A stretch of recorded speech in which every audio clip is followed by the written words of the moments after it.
And here we go, another video on the plot points, the 27 plot point outline. This is going to be plot point thrice. Thrice. Because after the inciting incident, the protagonist must react to that inciting incident. Thus, plot point 3, which focuses on how your protagonist reacts to the inciting incident. This is indeed the immediate aftermath of the disruption, the moment where the protagonist processes what has just happened and makes their first move in response, or at least makes the intention to physically take action.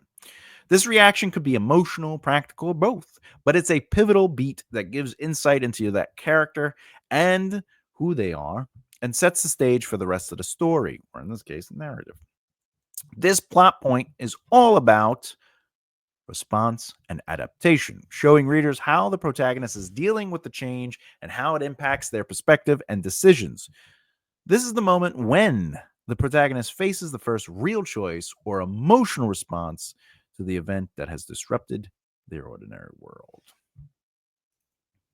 A powerful reaction to the inciting incident leads to character development and plot movement. But Thomas, what is plot point 3, the reaction to the inciting incident? Well, to layman's terms, the reaction to the inciting incident is literally the reaction, and it helps, specifically its purpose, helps develop the protagonist's character, like who they are, by showing how they handle the unexpected. It provides context for their mindset, values, and vulnerabilities, and it helps readers understand what kind of person the protagonist is when faced with uncertainty.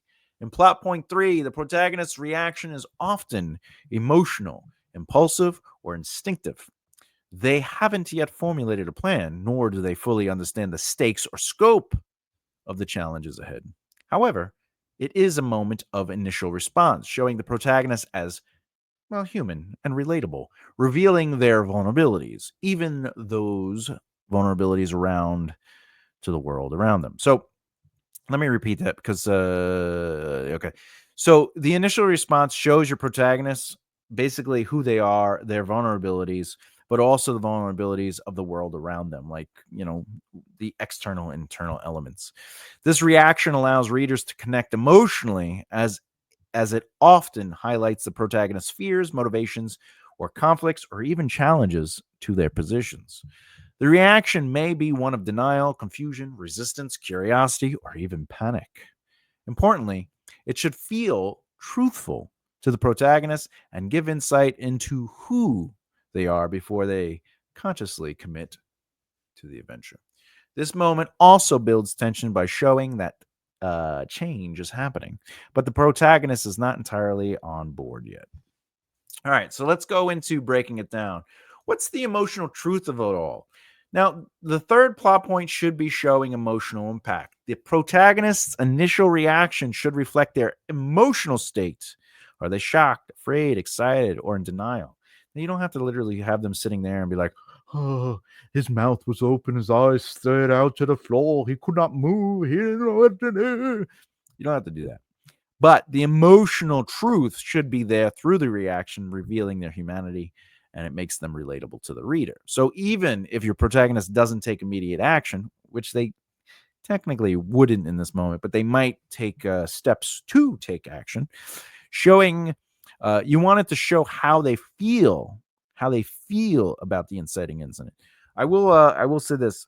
When I say it shows how they feel, it doesn't mean that they turn to the audience, break the fourth wall, and say, "This was horrible," or "I really loved what just happened, but it's going to change my world."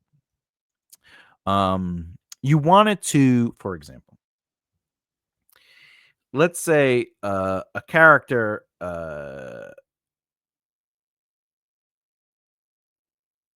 Okay, so a character is dealing with a situation, and that situation just happens to be they're a farm boy. Okay. And the inciting incident is that, you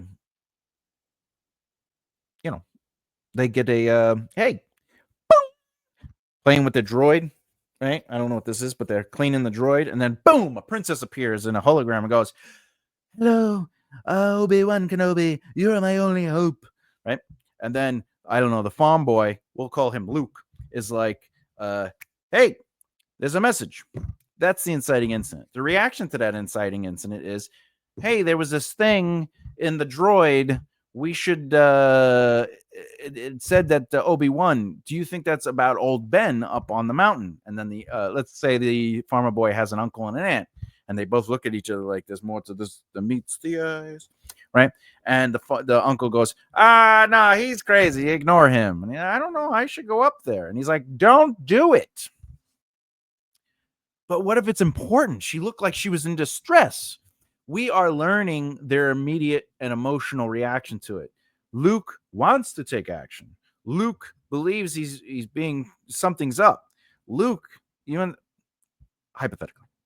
All right. So in the reaction to the inciting incident, there we are learning the emotional positions of characters.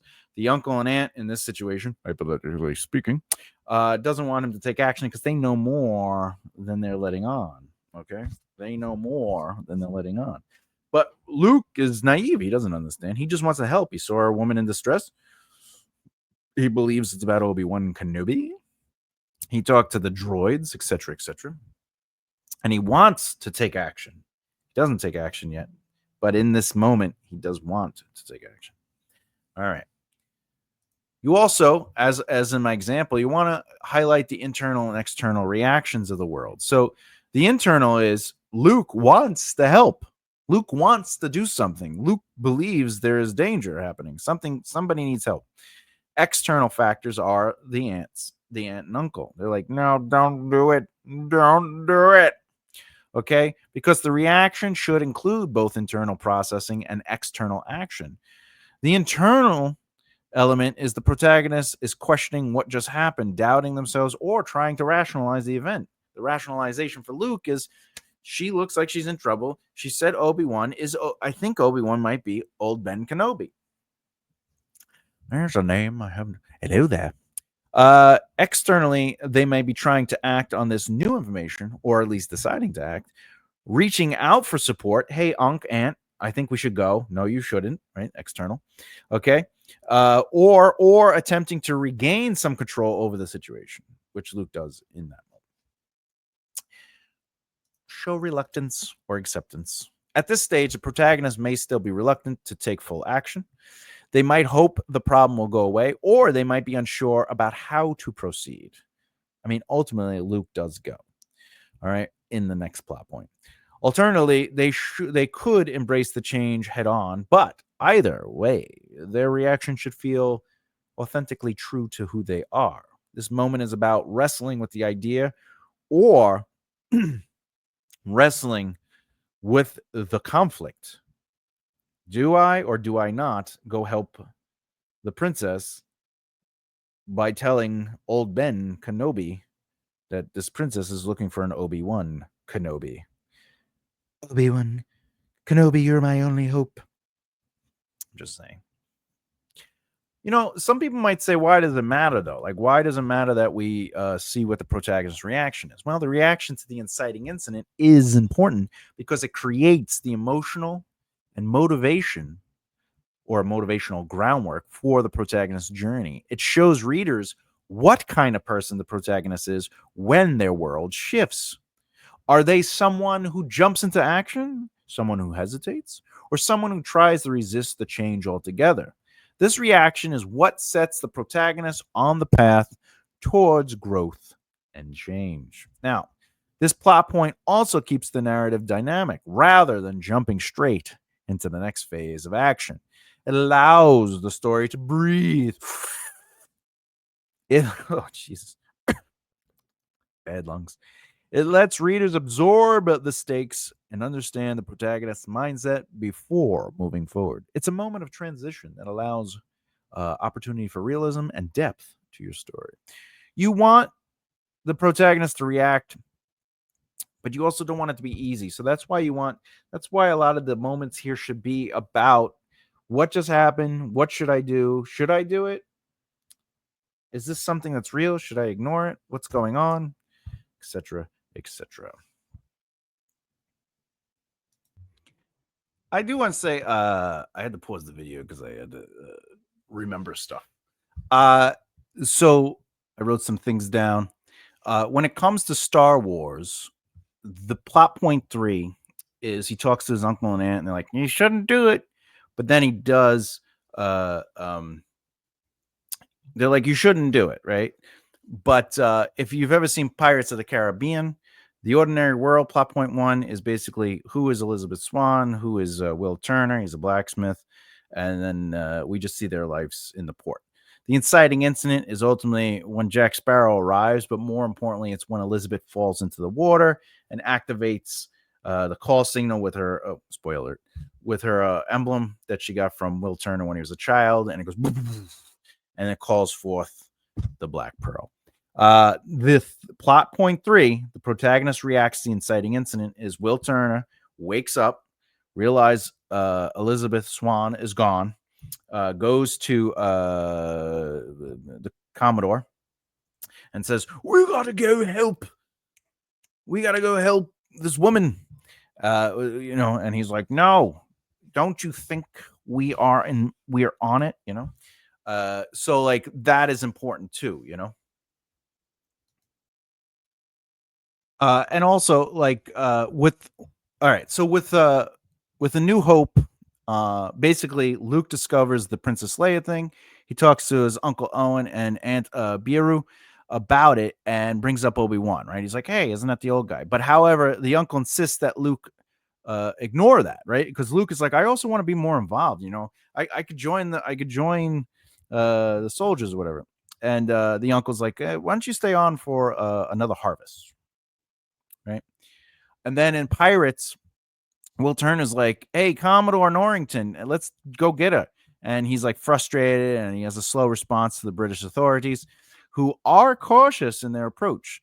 And this will ultimately motivate Will to take things into his own hands and find another. But he doesn't actually take things in his own hands in that scene. The scene is just setting up. Okay. And you're thinking, well, Tom, these are movies. Yeah, but writing is writing. So if you look at narrative and you look at the movement of narrative, so scenes could be a chapter. Believe it or not, that scene in Pirates when Will wakes up is the opening of the scene of the chapter. And then he goes to the Commodore and he says, "We got to go help her." And he's like, "No." And then Will slams the thing down. Right. And then Commodore takes it out and says, "Will, don't think that you're the only one who cares about Miss Swan. We are doing what we're doing." And that could technically be a chapter, it'd be a quick chapter, but you could go into Will's thoughts, how he's in the environment. Remember, when you're working on outlines, the 27 plot point outline doesn't mean that every chapter has to be a plot point. You could take a plot point and span it out to multiple chapters. You could take multiple plot points and put them into a chapter. So, for example, that chapter could just be uh, the first chapter could just be the ordinary world. The second chapter could be the inciting incident because a lot happens in the inciting incident. And then the third chapter could be plot point 3 and 4 and 5, right? Because 5 is where Will goes and talks to, well, not 5. 4, plot point 4 is basically where Will goes and talks to Sparrow and says, "Hey, we should go do something." All right. Okay. But anyway, let's keep it going. Let's keep it going. Keep it going. Final thoughts. Final thoughts. Boop. Now, your protagonist's reaction to the inciting incident is a key moment where the protagonist begins to evolve, and it's an opportunity to basically show their humanity in a genuine way. This reaction shows who the protagonist is when faced with disruption, and it helps set the emotional tone for what's coming. In Luke's case, he's like, "Wait, I have this urge to do something, to explore, and here's an opportunity for me to do something right in our backyard. I could just go right over to Ben, right? You don't want me to go and join the flight, you don't want me to be a pilot, but I can do this thing." For Will, he's like, "There's no question of it. Elizabeth Swann is the woman I love. We got to go help her. You're the Commodore Norrington, and you have the means to get me to her. Let me go and help you get some ships." And Norrington's like, "No, we got this. Don't worry, calm down." Their reaction is going to show who they are. It shows a lot about their character. But Will is brusque, right? And Norrington says that, and we see him taking a lot of risks too. Will takes a lot of risks.